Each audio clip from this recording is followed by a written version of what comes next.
This is the free motion quilting tutorial for Lollipop flower. This design starts in the center of your quilting space. And so the first thing you're going to do is stitch a circle. You could also stitch a cluster of circles or a spiral. It's entirely up to you.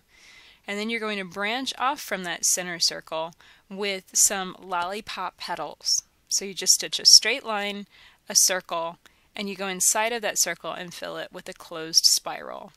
And a closed spiral is basically you fill the circle completely with the spiral and then travel stitch your way back out of it.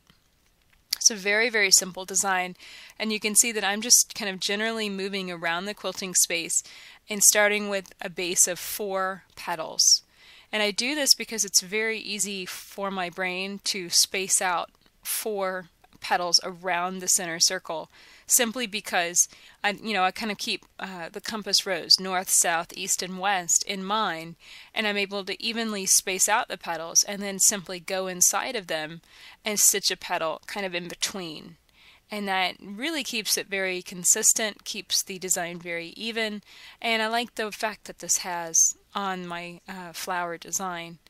So I'm going to generally kind of move around this flower, filling like this, and then go in between even the first kind of base of 8 petals and go inside of in between those with even more petals. And you can see that this kind of generally filled, and because I was stitching into a square, my petals kind of ended up being in rather kind of a square arrangement. You can see how the corner ones kind of stretch out, and that kind of adds to that effect. If you find that happening and you want your flower to look more like a flower and more circular, all you have to do is, instead of marking a square, mark yourself a circle.